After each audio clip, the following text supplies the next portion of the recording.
Bom, nós conversávamos no nosso encontro anterior a respeito do governo Getúlio Vargas, né? Nós falávamos da crise que leva ao suicídio do presidente Vargas e o fim do seu governo, mas uma questão importante: ele morre, consegue reverter um quadro que era desfavorável, deixando um sucessor direto que foi João Goulart. Bom, depois do governo Vargas, o que nós vamos ter? Naturalmente, o presidente morre sem terminar o seu mandato. Na política, na tradição brasileira e da maior parte dos países presidencialistas, existe um vice-presidente da República. Este vice vai assumir o governo, naturalmente. E o vice-presidente chamava-se João Café Filho, ou como diziam os americanos nos textos que escreviam, John Coffey Jr., né? João Café Filho tem um governo curto, rápido e que vai se caracterizar pelo seguinte aspecto. Na eleição de Juscelino Kubitschek, né, foi governador de Minas Gerais, e quando disputa a presidência da República, Juscelino Kubitschek não consegue a maioria dos votos. Diga-se de passagem, a votação, ele tem uma votação muito pequena, mas naquela época a eleição, diferente do que ocorre hoje, era em um turno só. Ganhava a eleição aquele candidato que conseguisse ali a maior quantidade de votos, independente se conseguia metade mais um ou não. Mas este argumento é utilizado pela UDN para tentar impedir a posse de Juscelino Kubitschek de Oliveira. O presidente João Café Filho participa de uma tentativa de golpe de Estado, ou de golpe, não vamos dizer golpe de Estado, mas de golpe contra a posse de Juscelino Kubitschek. Como? Ele renuncia, ou melhor, ele se afasta, se licencia da presidência da República e assume o seu lugar o presidente da Câmara, Carlos Luz. Carlos Luz vai apoiar um movimento que tem a participação, dentre outros, de Carlos Lacerda, que tenta evitar a posse de Juscelino Kubitschek. Bom, esse golpe é evitado pelo então ministro da Guerra, Marechal Henrique Lott. Marechal Lott, que vai derrubar o governo, vai impedir que continue no governo Carlos Luz. Bom, fato é que Juscelino Kubitschek de Oliveira é eleito, toma posse e governa durante os 4 anos de seu mandato, apesar dessa tentativa de impedimento de sua posse. Houve uma outra tentativa no norte do país também, com um grupo ligado de militares da aeronáutica, mas esse movimento também, menor ainda que o movimento anterior que falava, foi sufocado e depois as lideranças desse movimento também foram anistiadas. Bom, se nós falávamos que o governo Dutra assume com uma proposta neoliberal e o governo de Getúlio Vargas assume com uma proposta nacionalista, nós vamos ver que há ali uma diferença de pensamento, de ideias econômicas, e o governo de Juscelino Kubitschek vai mais ou menos no meio do caminho ali dos dois. Como? Através do princípio, né, que era um processo que era utilizado já na França, que era a economia concertada, a economia planejada. Daí essa ideia do Kubitschek de estabelecer um plano de metas. Tanto que o slogan da sua campanha política e posteriormente do seu governo era promover, né, um desenvolvimento, ou melhor, um crescimento de 50 anos em 5. Isso como? Estabelecendo metas, as metas para o crescimento econômico, né? Para iniciar esse processo de crescimento econômico, Kubitschek vai propor primeiro uma política de importação diferenciada. Veja bem, se o Dutra abre a economia para todos os produtos que o Brasil necessitava para o seu consumo, com aquela ideia que o produto externo, o produto importado, a mercadoria importada, ela traz como benefício uma melhora da qualidade do produto nacional e a queda no preço, a proposta de importação do governo Kubitschek é diferente. É a proposta da substituição de importação, né? Ou seja, você passa a importar não o produto pronto e acabado, mas sim o maquinário, a tecnologia necessária, né, para a fabricação dos produtos da mercadoria aqui em território brasileiro. Bom, então essa substituição de importação. Outro aspecto é a abertura de rodovias, né? O Brasil, do ponto de vista da sua comunicação interna, era um país bastante atrasado nesse sentido. Então nós vamos ter nisso aí a criação de rodovias, como por exemplo a Belém-Brasília. E a própria construção da cidade de Brasília, da nova capital federal, tirando a capital da cidade do Rio de Janeiro, levando para o interior do país, promovendo assim o desenvolvimento. Então o governo Kubitschek ele vai se caracterizar por isso, né? Do planejamento econômico, que é diferente, né, da ideia, das ideias até então existentes, salvo ali no caso do governo Dutra, que criou também um plano, uma tentativa de planejamento, melhor dizendo, que foi o Plano SALT. Mas, veja bem, a diferença é que aqui no governo Kubitschek nós temos um plano, não é só um planejamento de gastos, quanto vai gastar, quanto vai arrecadar, não é só nesse sentido não. É um plano com objetivos, com metas, né? Por exemplo, a questão da industrialização.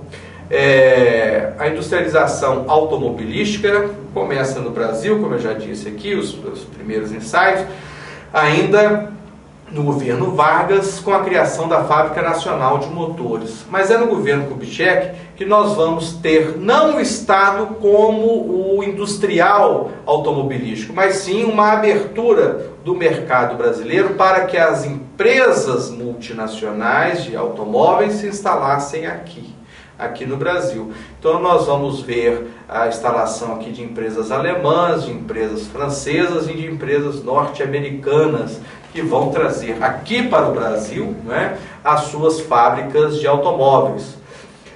A necessidade que nós temos aí, criando-se automóveis, a outra necessidade era de criar pelo menos os locais para que esses automóveis circulassem. Então a criação das rodovias. Outra preocupação do governo Kubitschek é com a questão energética e principalmente com a criação das hidroelétricas, são obras hidroelétricas que são, estas sim, empresas controladas de alguma forma pelo Estado, que vão criar uma infraestrutura, a estrutura mínima para a instalação das indústrias. Então vamos ver o seguinte: substitui a importação de uma boa parte dos produtos, como automóveis, trazendo para cá a fábrica de automóveis.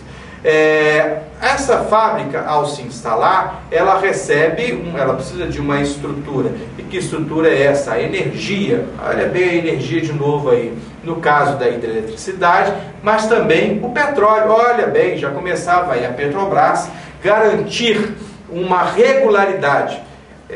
Nesse período aqui, a Petrobras ainda não estava extraindo grandes quantidades de petróleo e ainda não atendia o mercado interno, não. Mas a condição da Petrobras era garantir a regularidade, né, na distribuição da gasolina, na distribuição do óleo necessário para a indústria. Então vejam bem, vamos analisar direitinho aqui, olha aí, né? Lá no governo Vargas, cria uma empresa que vai monopolizar a pesquisa, a extração e o refino e a distribuição do petróleo. Isso vai beneficiar esse processo aqui, porque a indústria só vai funcionar, né, a indústria no Brasil só vai funcionar porque tem essa garantia da regularidade do abastecimento. E na hora também de ligar a máquina lá na tomada, né, nós vamos ter na hidroelétrica, né, na força da eletricidade, nós vamos ter o combustível, ou a energia, melhor dizendo, necessária para o funcionamento destas fábricas. Então estava pronta aí a estrutura para esta fabricação, né?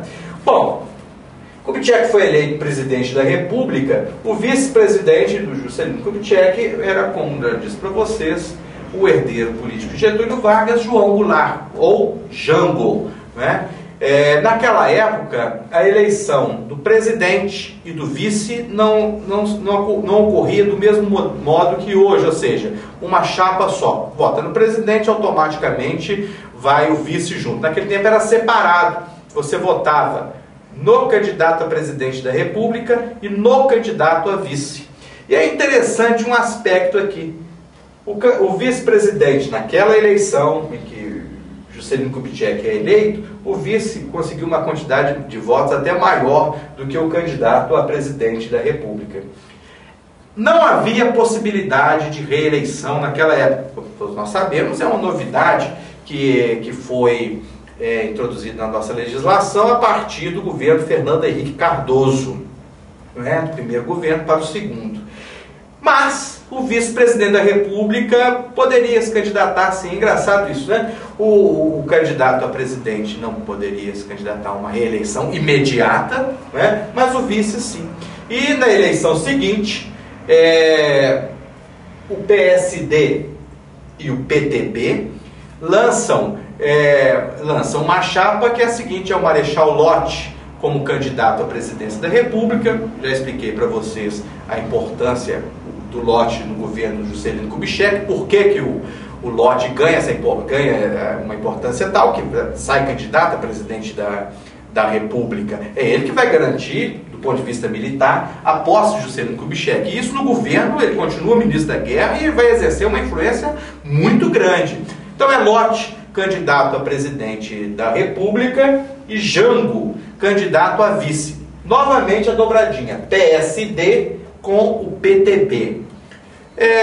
Em oposição, nós vamos ter a candidatura de Jânio Quadros, que era governador de São Paulo, a presidente, e o vice, que era da UDN, era o ex-governador aqui de Minas Gerais, Milton Campos, que foi candidato a vice, então, de Jânio Quadros. Era da UDN o Milton Campos. Bom, nessa disputa ocorre uma situação muito interessante, porque como os vices eram eleitos de formas separadas, acaba vencendo a eleição para presidente Jânio, mas o seu vice, Milton Campos, perde e é eleito como vice do Jânio, o Jango.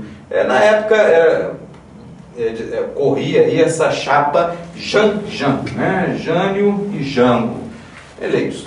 Agora, e daí? Se elegeram essas duas pessoas, um presidente e o outro vice-presidente da República. A questão é que representavam pensamentos ou grupos políticos bem diferentes um do outro. Imagine você ter um presidente de um partido, vice do outro, e que, na realidade, os seus grupos não se afinam. Jânio foi eleito com apoio da UDN, que era um adversário no Brasil, né? Um adversário do PTB, um adversário histórico do PTB. Bom, o governo Jânio Quadros é um governo muito rápido, ele dura apenas 7 meses, 7 meses de governo. A proposta vitoriosa de Jânio Quadros é a luta contra a corrupção. Ele acusa o governo Kubitschek de ser um governo corrupto, então busca lá acusá-lo, por exemplo, na construção de Brasília, de corrupção, acusa de favorecimento pessoas próximas a Juscelino Kubitschek, que teriam se beneficiado nesse período. Tanto que o símbolo do Jânio, como candidato à presidência da República, é uma vassoura, ou seja, ele vai varrer a corrupção, né? E ele ganha a eleição com uma votação muito boa. Até então, nenhum candidato havia conseguido uma votação do tamanho que é desta que Jânio Quadros conseguiu para a presidência da República. Também o seu vice com uma votação muito boa, Jango Goulart. Mas vamos ver. Se a proposta de Juscelino Kubitschek foi a industrialização do Brasil, a proposta de Jânio Quadros era mais conservadora nesse ponto de vista. Qual era a proposta de Jânio Quadros? Era de valorizar a agricultura. Então vamos ver bem.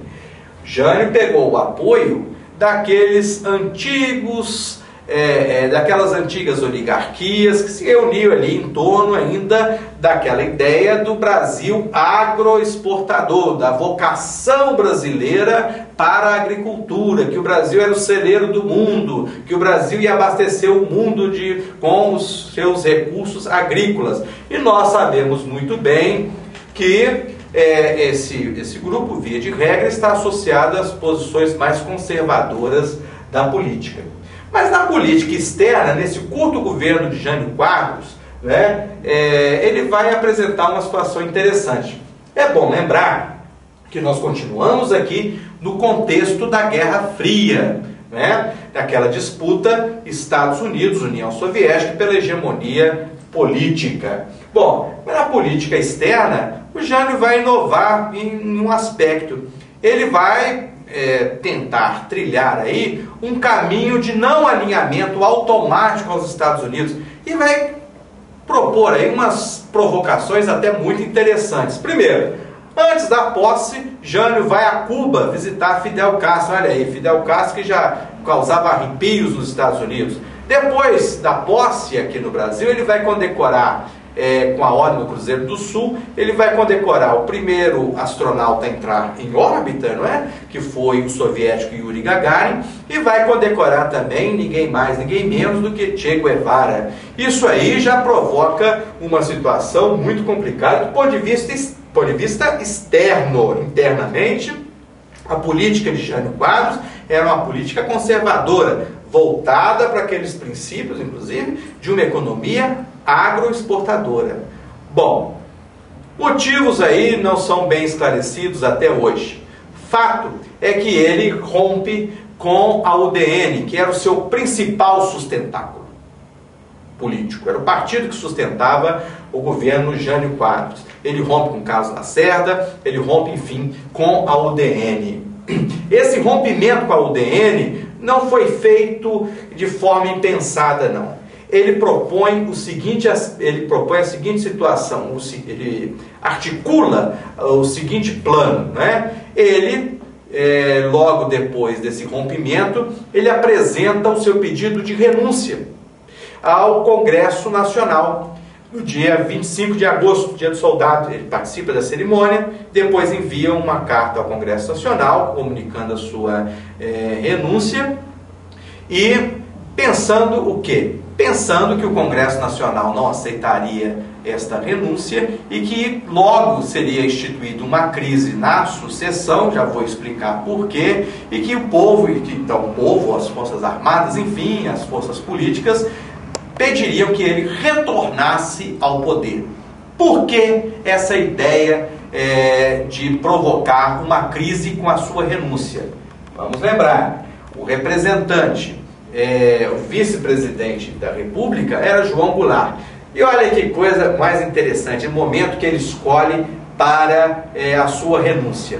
Ele envia a China comunista, olha bem, Guerra Fria, disputa de hegemonia Estados Unidos, União Soviética. Ele envia logo a China, o vice-presidente da República, para uma missão oficial.